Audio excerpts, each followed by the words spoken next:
베드로는 예수님의 부활과 승천을 바로 예수님 곁에서 목격했던 사람입니다. 바꾸어 말씀드리면 베드로는 이 땅에 오신 예수님께서 성자 하나님이시요 하나님의 아들 되심을 누구보다도 정확하게 경험하고 확인하고 알고 있었습니다. 그럼에도 불구하고 베드로는 이방인 고넬료 일행에게 하나님의 아들 예수라거나 성자 하나님 예수라고 주님을 소개하지 않았습니다. 단지 나사렛 예수라고만 소개했습니다. 예수님의 인성, 즉 인간 되신 예수님을 강조하기 위함이었습니다. 예수님께서 물론 인간을 죄에서 구원하시기 위해서 이 땅에 친히 오신 임마누엘 하나님이셨지만 그렇다고 해서 하나님께서 인간과 다른 모습으로 오신 것은 아니었습니다. 예수님께서도 아침이면 일어나 한낮 동안에 일하시다가 밤이 되면 잠자리에 누우시고 하루 세끼 끼니를 매일 걸으시지 아니하시고 슬플 때는 눈물 지으시고 기쁠 때는 웃으시고 두 발로 땅 위를 걷고 두 눈으로 세상을 보는 우리와 똑같은 인간이셨습니다. 베드로는 이 사실을 강조하기 위해서 주님을 일반 사람을 소개하는 방식과 똑같은 방법을 택해서 나사렛 예수라고 불렀습니다. 그리스도인들은 예수 그리스도를 쫓아 사는 사람들입니다. 다시 말씀드리면 그리스도인은 예수 그리스도를 본받고 닮아가는 사람들입니다. 만약에 이 땅에 오신 예수님께서 인성 없이 신성만 갖고 계셨더라면 이 세상에 주님을 닮는 그리스도인은 존재하지 못할 것입니다. 비천하고 미천한 인간이 거룩하신 하나님을 본받아 살아간다고 하는 것은 참새가 황새를 쫓아가는 것보다 더 어려운 아예 불가능한 일이기 때문입니다. 그러나 예수님께서는 인간으로 이 땅에 오셔서 이 세상 속에서 우리와 같은 인간으로 사셨습니다. 그래서 우리가 비록 보잘것없긴 하지만 우리 역시도 주님을 본받고 주님을 닮아 살아갈 수 있는 힘과 용기와 소망을 얻게 됩니다. 인간이 하나님을 닮아간다는 것은 애당초 불가능하지만 인간이 인간을 본받고 닮아간다는 것은 얼마든지 가능한 일이기 때문입니다. 이런 관점에서 베드로가 이방인 고넬료 일행에게 하나님의 아들 예수 혹은 성자 하나님 예수라고 예수님을 소개하지 않고 먼저 나사렛 예수라고 소개한 것은 아직까지 예수님을 알지 못하는 그 이방인들을 위한 적절한 배려였음을 알게 됩니다. 다시 38절을 보시겠습니다. 하나님이 나사렛 예수에게 성령과 능력을 기름 붓듯 하셨음에 그가 두루다니시며 선한 일을 행하시고 마귀에게 눌린 모든 사람을 고치셨으니 이는 하나님이 함께 하셨음이라. 베드로는 인간으로 이 땅에 오신 나사렛 예수님께서 이 땅에 계시는 동안 선한 일을 행하시고 마귀에게 눌린 사람들을 고쳐주셨다고 증언했습니다. 공생의 3년 기간 동안에 예수님께서 수없이 많은 일을 행하셨음에도 불구하고 베드로는 예수님의 그 많은 행적을 이 두 가지로 압축해서 표현했습니다. 우리말 선한 일을 하다고 번역된 헬라어 동사 유에르게테오는 본래 은혜를 베푼다는 의미입니다. 사람이 언제 어느 곳에서나 자신이 만나는 사람에게 은혜를 베푸는 시혜자가 되고 또 마귀에게 억눌린 사람을 고쳐주는 치유자가 된다는 것은 사람으로서는 불가능한 일입니다. 인간에겐 그와 같은 능력이 없기 때문입니다. 그런데도 인간으로 이 땅에 오셨던 나사렛 예수님께서는 그 일을 행하시고 언제 어디서나 은혜를 베푸는 시혜자와 사람을 고쳐주시는 치유자의 삶을 사셨습니다. 어떻게 이것이 가능할 수 있었겠습니까? 이 질문에 대한 베드로의 답변은 지극히 간단합니다. 하나님께서 예수님, 나사렛 예수에게 성령과 능력을 기름 붓듯 해 주셨기 때문입니다. 옛날 유대인들은 왕이나 제사장을 세울 때에 당사자의 머리 위에 기름을 붓는 예식을 행하였습니다. 그때 기름이 머리에서부터 시작해서 얼굴을 타고 옷에 흘러내리기까지 많은 양의 기름을 부어 주었습니다. 따라서 하나님께서 성령과 능력을 기름 붓듯 하셨다고 하는 것은 예수님으로 하여금 성령과 능력이 충만토록 해 주셨다는 뜻이 됩니다. 대체 하나님께서 어디에 계셨기에 인간으로 이 땅에 오신 나사렛 예수님에게 성령과 능력을 기름 붓듯 해 주신 것입니까? 38절을 다시 보시겠습니다. 하나님이 나사렛 예수에게 성령과 능력을 기름 붓듯 하셨음에 그가 두루다니며 선한 일을 행하시고 마귀에게 눌린 모든 사람을 고치셨으니 이는 하나님이 함께 하셨습니다. 하나님께서는 나사렛 예수님과 함께 하고 계셨습니다. 그리고 하나님께서 그 나사렛 예수님에게 성령과 능력을 기름 붓듯 해 주셨습니다. 그렇다면 하나님께서 나사렛 예수와 함께 하셨다는 사실과 하나님께서 그 나사렛 예수에게 성령과 능력을 기름 붓듯 해 주셨다는 사실, 그 양자 사이에 무엇이 있었는지를 우리는 알게 됩니다. 두말할 것도 없이 하나님에 대한 예수님의 자기 의탁이었습니다. 나사렛 예수님은 자신과 함께하고 계시는 하나님께 자기 자신을 철저하게 의탁했고 그때 성령과 능력을 기름 붓듯 해주시는 하나님의 은총 속에서 나사렛 예수님은 시혜자와 치유자의 삶을 살 수 있었습니다. 이 사실로부터 우리는 중요한 두 가지 깨달음을 얻게 됩니다.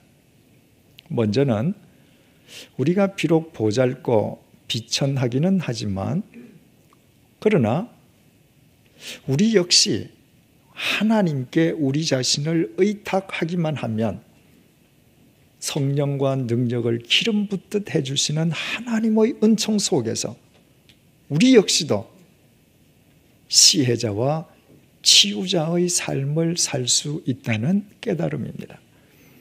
2000년 전에 인간으로 이 땅에 오신 나사렛 예수님과 함께 하셨던 하나님께서는 21세기 오늘 대체 어디에 계십니까? 그 하나님께서는 무소부재하신 하나님이십니다. 우리가 언제 어디에 있든 하나님은 항상 우리와 함께 하십니다. 그러므로 우리가 그 하나님에 대해 깨어 있으면서 그 하나님께 우리 자신을 맡기기만 하면 2000년 전에 나사렛 예수에게 그렇게 하셨던 것처럼 하나님께서는 우리에게도 성령과 능력을 기름 붓듯 해 주십니다. 그리고 하나님의 그 은혜를 힘입어 우리 역시 이 시대의 역사 속에서 시혜자와 치유자의 삶을 살 수 있습니다. 그 좋은 예가 바로 본문 속 베드로입니다. 베드로 역시 우리와 똑같은 비천한 인간이었습니다. 하지만 베드로가 자신과 함께 하시는 하나님께 자기 자신을 온전히 맡겼을 때 성령과 능력을 기름 붓듯 부어주시는 하나님의 은혜 속에서 그는 일평생 그가 만나는 모든 사람을 위해 시혜와 치유의 삶을 살 수 있었습니다. 이것은 우리가 너무나도 잘 아는 사실이기에 더 이상 재론할 필요도 없을 것입니다. 우리가 본문을 통해서 얻게 되는 또 하나의 깨달음은 사람들에게 은혜를 베푸는 것과 마귀에게 억눌린 사람을 고쳐주는 것은 불가분의 관계에 있다는 깨달음입니다. 하나님께서 나사렛 예수에게 성령과 능력을 기름 붓듯 해 주셨을 때 예수님께서는 사람에게 은혜를 베푸는 시혜의 삶과 마귀에게 억눌린 사람을 고쳐주시는 치유의 삶을 동시에 사셨습니다. 그 두 가지 사역 가운데에 어느 하나의 사역만 드러난 것이 아니라 그 두 사역이 나사렛 예수님의 삶을 통해 동시에 드러났다고 하는 것은 사람에게 은혜를 베푸는 것과 마귀에게 억눌린 사람을 고쳐주는 것은 결코 분리될 수 없음을 뜻한다는 사실을 깨닫게 됩니다. 사람에게 은혜를 베푼다고 하는 것은 마귀에게 억눌린 그의 삶을 해방시켜주는 것이요, 마귀에게 억눌린 사람을 해방시켜주는 것보다 사람에게 베풀 수 있는 더 큰 은혜는 없다는 것입니다.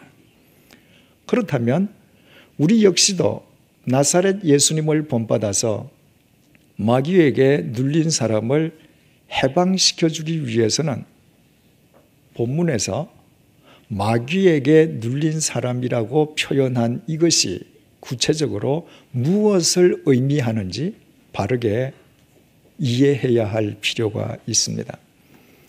나사렛 예수님께서 마귀에게 억눌린 사람들을 고쳐주시기 이전에 나사렛 예수님 당신 자신이 마귀의 유혹을 받았던 적이 있습니다.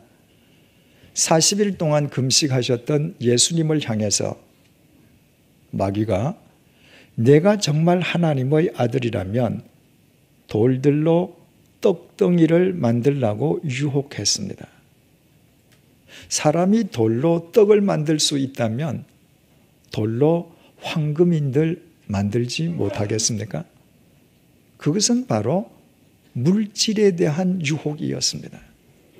두 번째 유혹은 높은 곳에서 뛰어내려 내 스스로 하나님의 아들임을 입증하라는 명예의 유혹이었고, 마지막으로는 천하 만국의 권세를 다 줄 것인즉 마귀 자신에게 경배하라는 권력의 유혹이었습니다.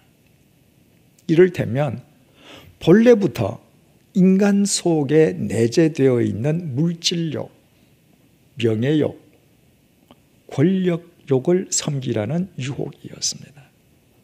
한마디로 자기 욕망과 자기 자신을 하나님으로 숭배하라는 욕망이었습니다. 이것은 창세기 3장에서부터 시작된 마귀의 인간에 대한 일관된 유혹입니다. 마귀가 에덴 동산에 있는 하와에게 하나님께서 금하신 금단의 열매를 먹기만 하면 스스로 눈이 밝아 하나님처럼 될 것이라고 유혹했습니다. 그 유혹에 빠져 하와는 하나님의 말씀을 외면하고 선악과를 먹었습니다. 이유는 스스로 하나님이 되어 자기 자신을 하나님으로 섬기기 위함이었습니다. 이 이후부터 인간은 자기 욕망과 자기 자신에게 갇힌 자기 억압의 덫에 빠지고 말았습니다. 고작 몇십 년 살다가 공동묘지에서 한 줌의 흙으로 끝나버릴 인생이 자기 욕망과 자기 자신을 하나님으로 숭배한다는 것은 그 결과가 반드시 죽음으로 끝날 수밖에 없기에 인간이 스스로 자기 자신을 자기 억압의 덫 속에 가두는 것은 가장 확실하게 자신을 파멸시키는 첩경입니다. 바로 이것이 마귀가 노리는 바입니다. 마귀는 사람을 바로 세우고 살리는 생명의 존재가 아니라 어떻게 해서든 사람을 파멸시키려는 악의 실체이기 때문입니다. 그러므로 마귀에게 억눌린 사람이란 흔히 생각하듯이 단순히 더러운 귀신 들린 사람만을 일컫지 않습니다. 마귀에게 눌린 사람이란 자기 욕망과 자기 자신을 하나님으로 섬기면서 자기 억압의 덫에 갇혀 있는 모든 사람을 일컫습니다. 인간이 하나님을 외면하고 자기 욕망과 자기 자신을 섬기는 자기 억압의 덫에 갇혀 하루하루 죽음을 향해 치닫고 있다는 사실 자체가 당사자가 의식하든 의식하지 못하든 이미 그가 마귀의 덫에 빠져 있음을 의미하기 때문입니다. 따라서 마귀가 예수님에게 물질욕, 명예욕, 권력욕의 유혹을 던졌다고 하는 것은 예수님을 자기 욕망과 자기 자신의 감옥 속에 가두어 자기 억압의 덫에 빠뜨리기 위함이었습니다.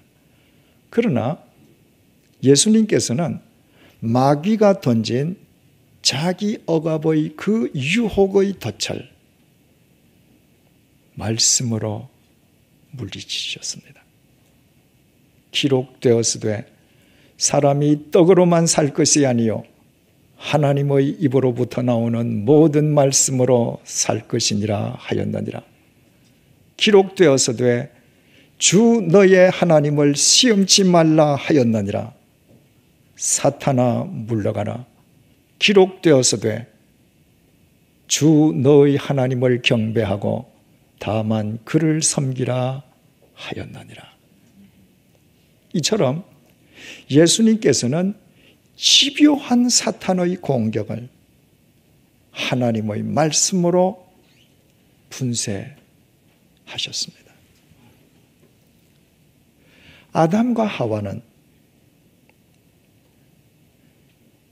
자기 억압의 덫에 빠져서 하나님의 말씀을 버렸는데 나사렛 예수님은 아담과 하와가 버렸던 그 하나님의 말씀으로 마귀가 던진 자기 억압의 덫을 분쇄하신 것입니다. 나사렛 예수님은 그것으로 그치시지 않고 그 이후에 마귀에게 눌린 모든 사람들, 자기 욕망과 자기 자신의 감옥에 갇힌 자기 억압의 덫에 빠져 있는 모든 사람들을 자기 억압의 덫으로부터 탈피하여 하나님과 바른 관계를 맺을 수 있도록 치유해 주셨습니다. 이것이 나사렛 예수께서 사람들에게 베풀어 주신 은혜였고 치유였습니다. 나사렛 예수님의 치유는 육체에 국한되지 않았습니다.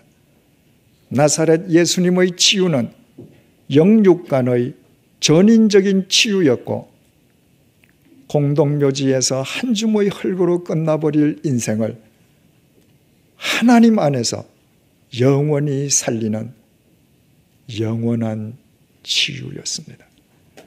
중요한 것은 인간으로 이 땅에 오신 나사렛 예수님께서 성령과 능력을 기름 붓듯 해주시는 하나님의 은혜 속에서 말씀으로 이 모든 일을 행하셨다는 것입니다.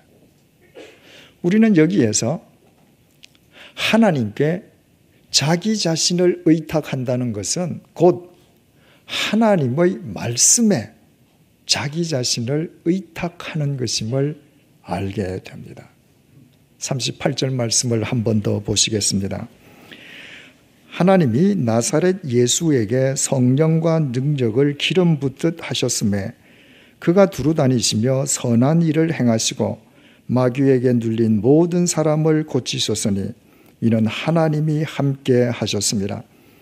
하나님께서 나사렛 예수님과 함께 하셨고 또 하나님께서 나사렛 예수님께 성령과 능력을 기름 붓듯 해주셨는데 그 사이에 하나님에 대한 예수님의 자기 의탁이 있었음은 이미 언급한 바와 같습니다. 그런데 하나님에 대한 예수님의 자기 의탁은 추상적인 구호이거나 감정적인 선언이 결코 아니었습니다. 하나님에 대한 예수님의 자기 의탁은 구체적으로 하나님의 말씀에 대한 자기 의탁으로 나타났습니다. 이미 말씀드린 것처럼 사탄의 유혹을 예수님께서는 모두 말씀으로 물리치셨습니다. 사람이 떡으로만 살 것이 아니요 하나님의 입으로부터 나오는 모든 말씀으로 살 것이니라. 이것은 신명기 8장 말씀입니다. 주 너의 하나님을 시험하지 말라. 이것은 신명기 6장 16절 말씀입니다. 주 너의 하나님께 경배하고 다만 그를 섬기라. 이것은 신명기 6장 13절 말씀입니다. 예수님께서는 말씀으로 사탄의 유혹을 물리치시되 당신의 말씀이 아니라 하나님의 말씀으로 물리치셨습니다. 예수님께서는 철저하게 당신 존재의 뿌리를 하나님의 말씀에 내리셨고 당신의 삶으로 하나님의 말씀을 지켰습니다. 그 말씀으로 예수님께서는 사탄이 던진 자기 억압의 덫을 완벽하게 물리치실 수 있었습니다. 왜 사탄의 모든 유혹은 하나님의 말씀에 의해서만 분쇄할 수 있는 것입니까? 오직 하나님의 말씀 속에서만 모든 유혹의 본질과 실체를 바르게 정확하게 분별할 수 있기 때문입니다. 오직 하나님의 말씀 속에서만 물질은 아무리 태산처럼 많이 쌓여 있어도 내 코끝에 호흡이 있는 동안 이 세상에서만 필요한 삶의 수단일 뿐 내 죽음 이후까지도 책임져 줄 수 있는 삶의 목적이 될 수 없음을 바르게 깨달을 수 있습니다. 삶의 수단에 지나지 않는 물질을 삶의 목적으로 삼는다고 하는 것은 죽음 이후를 책임져 주지도 못할 물질과 단 한 번밖에 없는 자기의 생명을 맞바꾸는 허망하게 자기 인생을 스스로 갉아먹는 어리석은 짓임을 오직 하나님의 말씀 속에서만 확인할 수 있습니다. 오직 하나님의 말씀 속에서만 나의 죽음 이후까지 나를 영원히 책임져 줄 수 있는 것은 영원하신 하나님의 영원한 말씀뿐임을 깨닫게 됩니다. 오직 하나님의 말씀 속에서만 명예는 집착이나 추구의 대상이 아니라 하나님의 말씀을 쫓는 신실한 삶이 수반하는 결과임을 알게 됩니다. 오직 하나님의 말씀 속에서만 천하만국 권세를 주겠다는 마귀의 유혹이 새빨간 거짓말임을 알게 됩니다. 주님께서 나라와 권세와 영광이 영원히 아버지께 있사옵나이다 라고 기도하게 하신 것처럼 오직 하나님의 말씀 속에서만 이 세상의 모든 권세는 하나님께 속해 있고 위로부터 주어지는 것임을 알게 됩니다.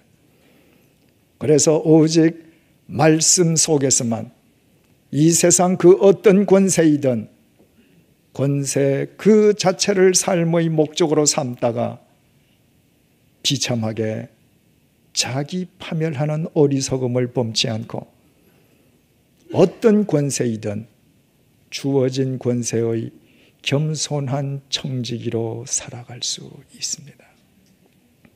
이처럼 오직 하나님의 말씀 속에서만 모든 유혹의 본질과 실체를 바르게 분별할 수 있기에 하나님의 말씀으로만 사탄이 던지는 모든 자기 억압의 덫을 깨트릴 수 있습니다.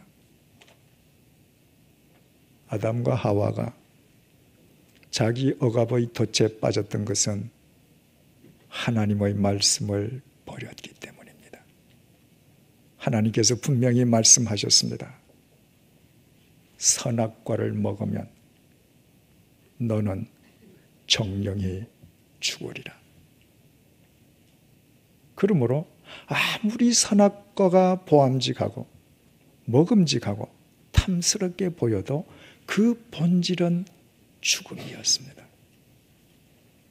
그러나 하나님의 말씀을 버린 아담과 하와는 그 본질을 분별하지 못했습니다. 그래서 자기 욕망에 스스로 갇혀 죽음의 열매를 먹고 매일매일 자기 생명을 허망하게 갉아먹는 자기 억압의 덫에 빠지고 말았습니다. 오직 하나님의 말씀 속에서만 모든 유혹의 본질과 실체를 바르게 분별하고 물리칠 수 있는 것은 하나님께서 말씀의 뿌리를 내린 사람에게 말씀을 통해 성령과 능력을 기름 붓듯 해 주시기 때문입니다. 사랑하는 교우 여러분, 지난 일주일 동안 어떤 삶을 사셨습니까? 혹 삶의 수단에 지나지 않는 물질과 명예와 권력을 삶의 목적으로 삼느라 자기 욕망과 자기 자신에게 스스로 갇힌 자기 억압의 삶을 사신 것은 아닙니까? 만약 그렇다면 우리가 아무리 오늘 성경을 들고 예배당을 찾아 나왔다 할지라도 우리는 여전히 마귀에게 억눌린 사람들이요. 지난 일주일 동안의 그 귀한 생명을 욕망으로 덧없이 스스로 갉아먹은 어리석은 인간일 수밖에 없습니다. 우리가 정령 진정한 그리스도인이라면 참 생명의 의미와 가치가 무엇인지 바르게 깨닫고 있는 그리스도인이라면 계속해서 이런 삶을 살 수는 없지 않겠습니까? 우리 모두 눈을 크게 열고 우리의 삶 속에 임해 계시는 하나님을 바라보십시다. 예수 그리스도 안에서 우리를 죽음으로부터 생명의 자리로 인도해 주신 하나님을 바라보십시다. 그 하나님의 말씀에 우리 삶의 뿌리를 내리십시다. 그 말씀에 우리 자신을 온전히 의탁하십시다. 그 말씀을 우리의 삶으로 지키십시다. 그때부터 우리는 자기 억압의 덫에서 탈피하여 더 이상 수단과 목적을 혼동하지 않는 참 생명의 삶을 살게 될 것이요, 나아가 마귀에게 억눌린 모든 사람을 해방시켜주는 진정한 치유자가 될 것입니다. 오직 그것만이 우리의 코끝에서 호흡이 멎는 순간 후회하지 않는 유일한 길입니다. 자기 욕망과 자기 자신에게 스스로를 가두는 자기 억압의 덫에서 탈피한 사람의 삶만 죽음이 아니라 영원한 생명으로 이어지기 때문입니다. 기도하시겠습니다.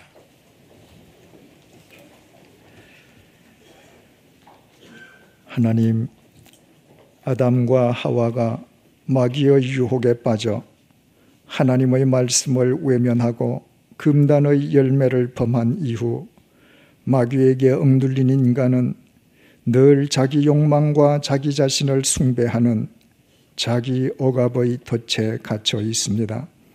그래서 삶의 수단이어야 할 물질 그 자체를 목적으로 섬기다가 지금 온 세계가 경제 위기의 곤욕을 치르고 있습니다. 하나님을 믿는 우리 역시 예외는 아니었습니다. 지난 일주일 동안에도 하나님의 자녀라기보다는 마귀에게 억눌린 삶을 사느라 인생의 수단과 목적을 혼동하였습니다. 그래서 자기 억압의 덫에 갇혀 일주일이라는 우리의 귀중한 생명을 허망한 욕망으로 덧없이 갉아먹고 말았습니다. 그럼에도 우리를 포기하시지 않고 오늘도 우리를 사랑하고 불러주신 하나님 아버지, 우리의 영안을 열어주셔서 항상 우리의 삶에 임해 계시는 하나님 아버지를 뵐 수 있게 하여 주옵소서. 오직 영원하신 아버지의 말씀에 우리 삶의 뿌리를 내리고 아버지의 말씀 속에 거하도록 도와주옵소서. 그와 같은 우리에게 성령과 능력을 기름 붓듯 부어주시어 마귀가 던지는 모든 유혹의 본질과 실체를 아버지의 말씀 속에서 바르게 분별하게 도와주옵소서. 더 이상 죽음의 행진이 아니라 참 생명의 삶을 살게 하옵소서. 하나님의 말씀 속에서 우리 모두 나사렛 예수님을 본받아 자기 억압의 덫으로부터 자유하게 하시고 마귀에게 눌린 모든 사람을 자유하게 하는 진정한 그리스도인이 되게 하여 주옵소서. 그리하여 우리의 코끝에 호흡이 있는 동안에는 세상 사람들이 예수를 닮아가는 우리의 삶을 통해 나사렛 예수님을 보게 하여 주옵소서. 그리고 우리의 코끝에서 호흡이 멎는 순간에는 하나님 아버지 앞에서 추호의 후회도 없게 하여 주옵소서. 예수님의 이름으로 기도드립니다. 아멘.